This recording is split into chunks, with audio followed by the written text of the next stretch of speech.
Hey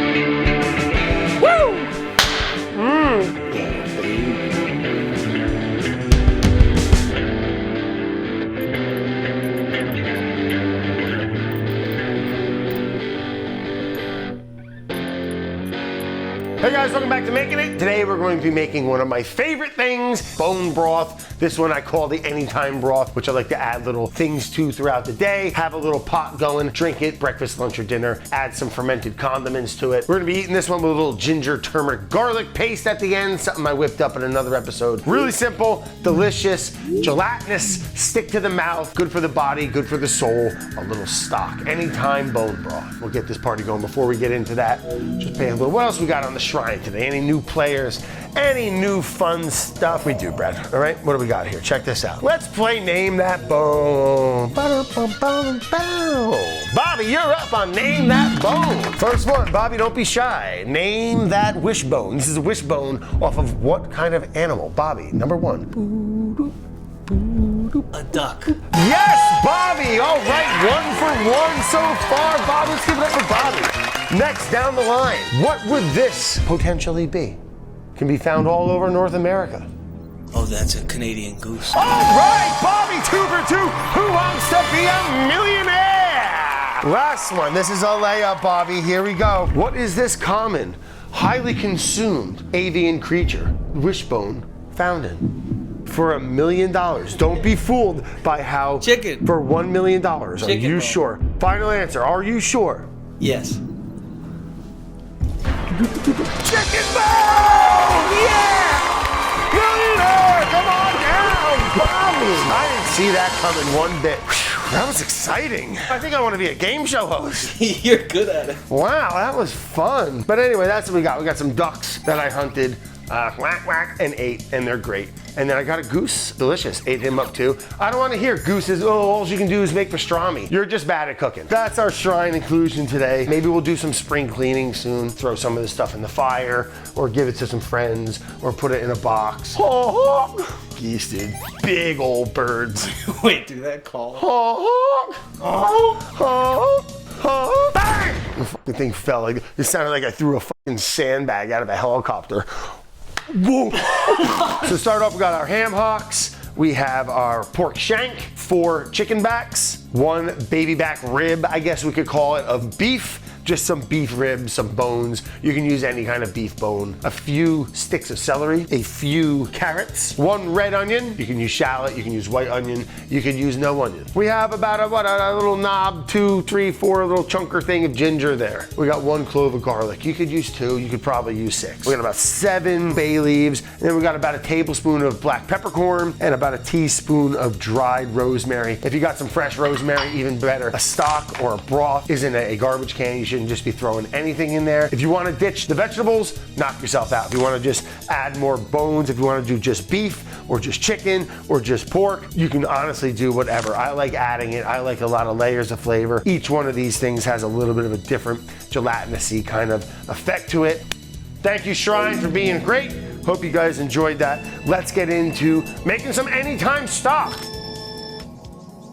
I always like, right, when you roast meat, when you cook meat, say when a steak, when it's raw, it tastes one way, but when you sear it, you get that Maillard reaction, that caramelization, all those new flavors and that depth. It's delicious. And when I make a stock from beef or pork or chicken, I do it in the oven. I roast all the bones, so I'll coat everything with a little olive oil. And same with the onions, the carrot, the garlic, the ginger, pop it right in on a sheet tray, 450 degrees, 500 degrees, roast them, get a nice little caramelization, get those little burnt ends going as if you had a nice little charred up steak, get the bones kind of nice, right? Everything, some of the fat renders, and you just get that crust, that sear, that char on the ends that isn't. You don't want to go burning things because, you know, when we put them into our liquid, all that flavor is just going to translate into the liquid, into our stock, into our bone broth. So we're going to let that sit in the oven. Again, every oven's a little different. I'll probably turn them a couple times. Takes about 15-20 minutes. We'll keep an eye on it. Get that flavor development going. Yum, yum, delish. Also going to enhance that color. Going to give us a darker broth, a richer broth. Just a win-win. Optional, you don't have to do it.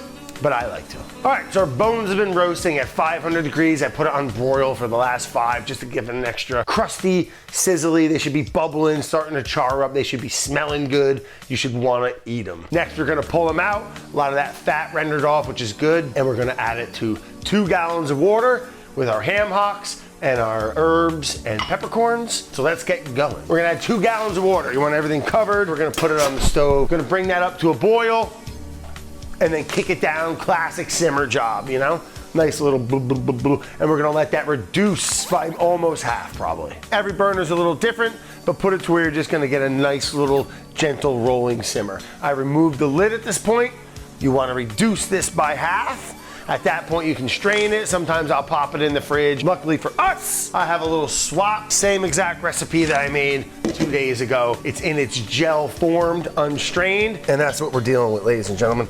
Nice. Little fat cap on there starting to slide. But look, we are talking about gel. So if you didn't roast your bones like we did and a lot of that fat rendered out into the sheet pan, it was like a cup of fat. I don't mind a little bit of fat in my broth, but if it's a lot, you would want to skim it off. Or if you make it cold in the pot like that, it's real easy to get off when the fat sets up. It's like butter at that point, right? This is probably the easiest form of way to take your fat out if you wanted to. I don't mind a little bit of fat in there. I think it's kind of nice. Let's warm this back up. It's gonna melt pretty quickly and we'll strain it and we'll taste it. Bang, bang, Scooby-Doo. So we got all of our liquid, should be reduced by about half.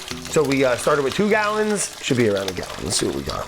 Usually do this over the sink. This is our 2-stage filtration system. This is catching all the bulky solids. Nicey nice. Our secondary strain, our fine mesh. Let me get a little sticky poker. Something they teach you at MIT, a little agitation. Okay, look at that, nice, dark,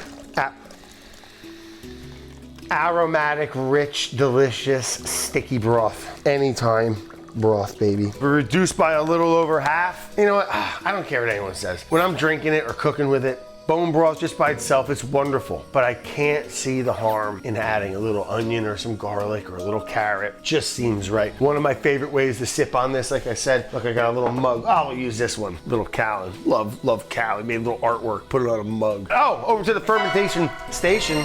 Remember that good old turmeric, ginger, garlic fermented paste, 2% salt weight by volume. Just let it go. And we got that awesome little condiment. I like adding a little pinch to that, to the broth sometimes. I got a couple little scallions that I sliced up. All right, easy. Oh yeah.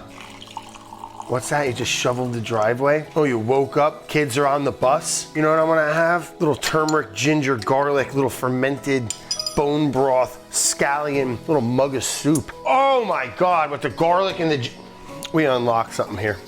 Pinch of that, little anytime broth. Oh my God. Put some noodles in that, some steamed chicken. Oh, put some shrimp in there with some spicy chilies and a big old dollop of this. Oh, anytime, anywhere. Oh my God, that'll cure illnesses. That's medicinal. This is medicinal grade, anytime stock. Wow, it's perfect little broth. That is absolutely delightful. It's just rich, right? That's what I like about mixing the different cuts of meat, where you got the pork shank, the smoked ham hocks. The beef has its own richness and fattiness. Those ham hocks give you that like stick to your mouth gelatinousy, something you want to dunk noodles in. So just having those mixes, little additives, little mirepoix if you want. It's kind of perfect, easy to do, not just for the cold months, all right? Freeze it, make yourself a little soup in the summer. We'll see you then.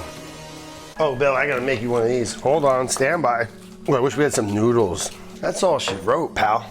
Look at that little thing, huh? Ceremonial broth. Long may the sun shine.